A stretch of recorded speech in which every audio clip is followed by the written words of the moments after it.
The right to own and use a firearm is an important constitutional right that can be lost if you have a felony criminal record.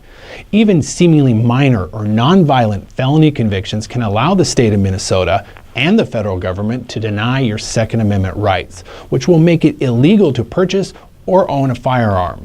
The good news is that there are two ways that you can apply to get the rights back in the state of Minnesota so that you can again enjoy your Second Amendment rights. This video will tell you everything you need to know about restoring your gun rights in Minnesota, including some tips that most attorneys don't know.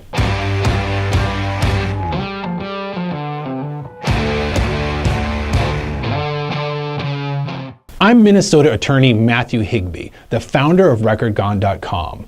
We've helped more than 15,000 people successfully clear their criminal records and restore their rights. It's our pleasure to give you some free information and expert advice about restoring your Second Amendment rights in Minnesota. If you've not already done so, click here to subscribe to our YouTube channel.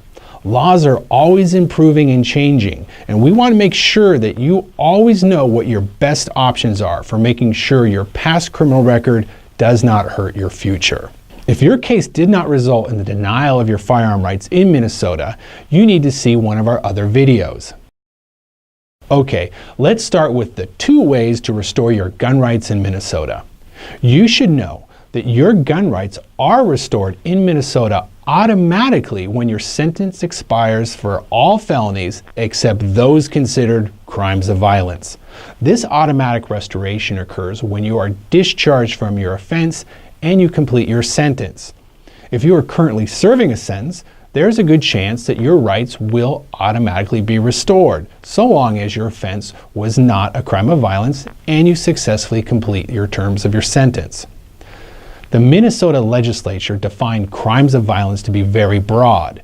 It includes offenses which are not in any way violent. For example, drug offenses are categorized as crimes of violence, even though most drug offenses are nonviolent. Even if your crime of violence conviction is later reduced to a misdemeanor, your rights will not automatically be restored. Minnesota law has a long list of what it considers crimes of violence. Here are some common ones. Click pause if you need more time to read it. I will also provide a link at the end of this video that will take you to our website that will show a complete list of what is considered crimes of violence. If your rights are not automatically restored due to being convicted of a crime of violence, the first way to restore your firearm rights in Minnesota is to apply for firearm rights restoration through the courts. This is the preferred and fastest way to restore your firearm rights, and the way which is most likely to be successful. The second way is to apply for a pardon from the Minnesota Board of Pardons. Anyone can apply for a Minnesota pardon so long as they have met the waiting periods. The waiting period for a crime of violence is 10 years from the date of discharge and completion of your sentence. Applying for a pardon takes longer than going through the courts. However, it may be the only option if a person has previously been denied through the court process. Both of these methods of restoring your gun rights and also the automatic restoration if your crime is not considered a crime of violence will remove the federal felony ban on firearm ownership that occurs when anyone is convicted of a felony. Okay, let's start with what court-ordered firearm right restoration does. Firearm rights restoration in Minnesota does exactly that. Restores your firearm rights after you complete your sentence for a crime of violence. We can look up your conviction to see if it is classified as a crime of violence, so you know whether or not you can legally purchase a gun or other firearm and exercise your Second Amendment rights. If you have a crime of violence and can show good cause to restore your rights, then the court can restore your rights to buy and own a firearm, removing both the federal firearm ban and the Minnesota firearm ban. To show good cause to restore your gun rights, you can show that you have a legitimate reason for wanting a firearm. Some examples include, you need a firearm for employment purposes, you need a firearm for hunting, you need a firearm for home protection. We will also need to show that there is no reasonable reason to believe that you cannot be trusted with a firearm. Okay, let's talk about pardons and how they restore rights. Everyone in Minnesota with a Minnesota felony or misdemeanor conviction is eligible for a pardon, regardless of the offense type. as long as the required waiting periods are met. For normal offenses, there is a 5-year waiting period, and for crimes of violence, there is a 10-year waiting period. If you are under a federal firearm ban, you'll have to wait 10 years to be able to apply to restore your gun rights. Receiving a pardon will have the same effect as court-ordered restoration of your Second Amendment rights. However, pardons are a much more powerful form of relief because they also provide excellent employment benefits, and they will greatly assist in passing even the most stringent background checks. Because of this added employment benefit, pardons are more difficult to obtain than restoration through the court. What is required to have my pardon request granted? Unlike many states, pardons in Minnesota are only granted when all 3 members of the Board of Pardons unanimously agree that a pardon should be granted. The 3 members of the Board of Pardons are the Governor, the Attorney General, and the Chief Justice of the Minnesota Supreme Court.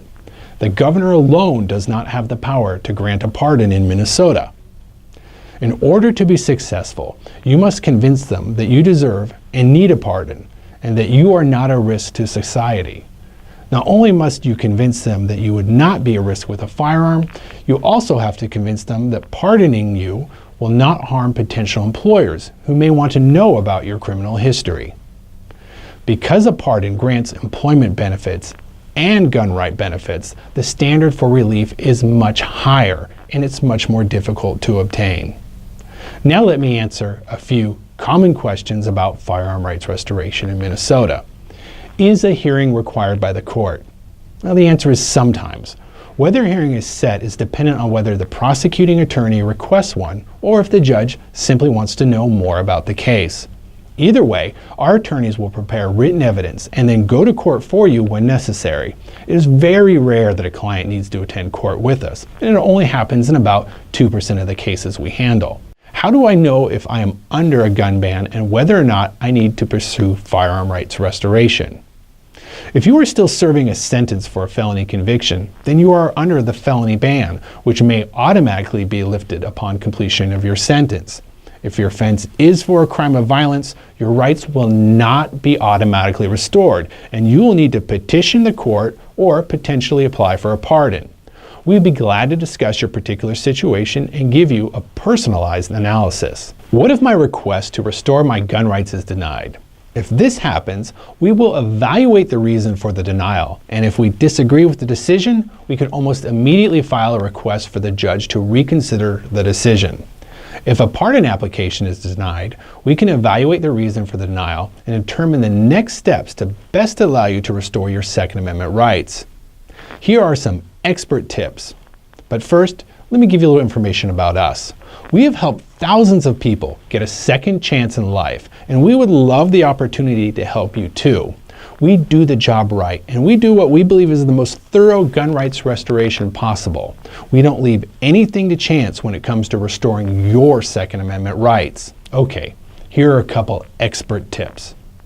Court fees, fines, probation costs, and restitution are not required to be satisfied before applying for firearm rights restoration. However, the prosecuting attorney will be more likely to object if you have outstanding balances, and that objection might make the judge more likely to deny your request for firearm rights restoration. If your felony crime of violence conviction is later reduced to a misdemeanor, your rights are not automatically restored.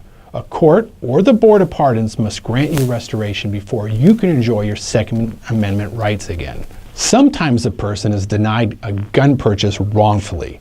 In cases such as this, you do not need a pardon or a court order restoring your rights.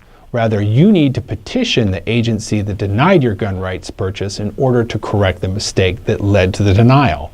We are experts at this and have completed appeals in numerous states and also to the FBI. We have gun rights litigation experience, so we know exactly what the FBI and state agencies are looking for in the appeal process. If you want to see if you are eligible for gun rights restoration and what type, click here or give us a call. Click subscribe to our YouTube channel so that you are always kept up to date on law changes that may affect the status of your criminal record, your rights, or your ability to remove your criminal record from background checks. Thank you so much for watching Record Gone TV.